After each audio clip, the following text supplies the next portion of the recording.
확진 브이로그 진캠랜드에 오신 것을 환영합니다. 오늘은 코로나 확진 2일차인데요 오늘 말씀드릴 내용은 간단한 저의 상태와 그리고 또 당신이 만약 코로나에 확진이 된다면 과연 확진 1일차에는 어떠한 일을 하게 될지에 대해서 이야기해 보도록 하겠습니다. 일단 저는 오늘 상태가 그렇게 나쁘지 않고요. 오히려 그 확진 맞던 그 첫날 증상이 생겼다고 한 날 그날이 더 컨디션이 안 좋았던 것 같습니다. 그날은 전날 검사를 받고 결과가 나오기 전이어서 밤에 잠을 잘 못 자기도 했고요. 그래서 어제는 컨디션이 아침에 완전 좋지 않았는데 지금은 괜찮습니다. 지금은 저는 열도 거의 없고 기침도 안 하는 상태고요. 두통은 계속 있는 것 같습니다.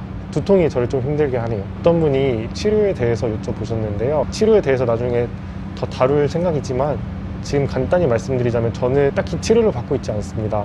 제가 증상이 그렇게 심각하지 않기 때문에 증상만 체크하면서 갑자기 상태가 나빠지진 않는지 그런 것들만 체크를 하는 것 같아요. 그래서 오늘 제 컨디션의 결론은 두통은 있지만 다른 증상은 많이 나아졌다. 그렇게 할 수 있을 것 같습니다. 이제 여러분이 궁금해 하실 만한 여러분이 코로나에 확진이 된다면은 확진 첫날 무슨 일이 있을지에 대해서 이야기해 보도록 해요. 일단 여러분이 코로나에 대한 의심이 있다면은 전날 잠을 제대로 잘 수가 없어요. 하도 불안해서 오만 가지 인생 생각을 하게 될 것입니다. 그렇게 인생 생각을 하고 아침에 갑자기 모르는 번호로 전화가 올 거예요. 그러면 그 전화를 받으면은 그 해당 지역 보건소라고 소개를 할 겁니다. 제가 알기로 검사 결과가 음성이면은 그냥 문자만 보내주고 굳이 전화까지 하면서 조치를 취하는 것 같진 않아요. 전화가 온다는 것은 양성일 확률이 매우 높다는 것입니다. 그래서 전화를 받자마자 아 이거 양성이구나 싶었습니다.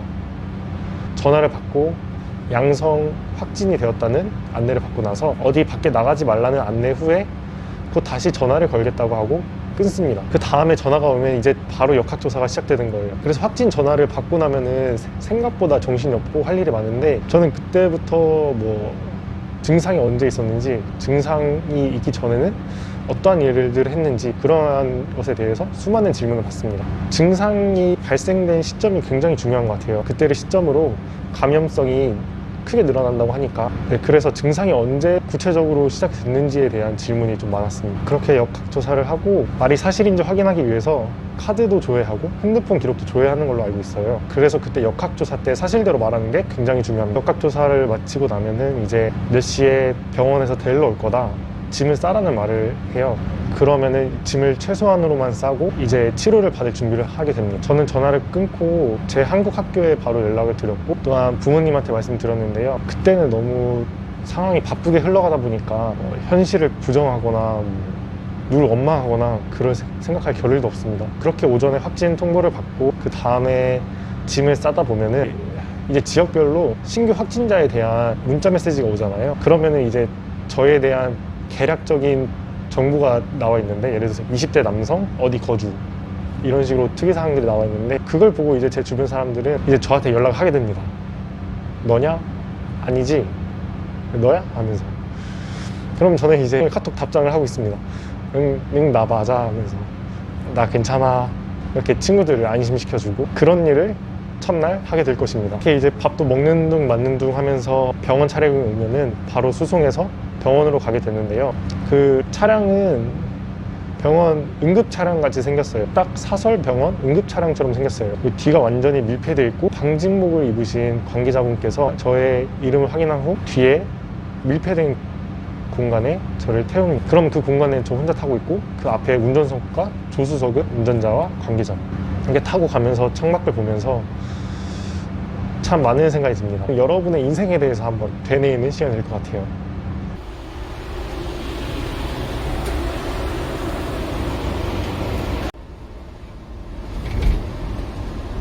그렇게 이제 병원에 오면은 잠시 대기를 했다가 내려서 확진자를 운송하는 통로는 또 따로 있더라고요, 뒤쪽에.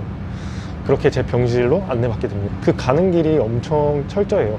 문들은 다 이중문으로 돼 있어가지고 첫 번째 문을 들어가고 그 문이 닫히기 전까지는 그 다음 문을 절대 열지 않습니다. 그렇게 해서 공기가 완벽하게 차단이 돼요. 모든 문들이 이중문으로 돼 있고 저는 이중문을 최소 3-4번 넘게를 지나온 것 같아요. 이중문을 넘어서 돌아다니면은 그 의료진분들 진짜 고생 많이 하시고 완전 대단하신 의료진 분들이 방진복이라 해야 되나요? 우주비행사 옷 같은 것들을 입고 마스크 쓰고 돌아다니는데, 그때 저는 맨 처음 보고 들었던 느낌이 영화에서 봤던 외계인 연구소에 왔다는 느낌이 들었어요. 그렇게 미로를 통해서 제 병실에 오게 됩니다. 병실에 오면 각종 테스트를 진행하게 됐는데요. 일단 피를 굉장히 많이 뽑았던 것 같아요. 그 피도 동맥, 정맥 또 따로 뽑아가지고 그 손목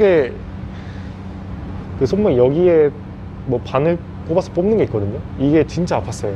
여러분도 만약 확진이 된다면 다 하셔야 될 것들이 소변 검사, 그리고 소변보다 좀 더 더러운 것도 검사를 하고, 최대한 사실만 말씀드리겠습니다.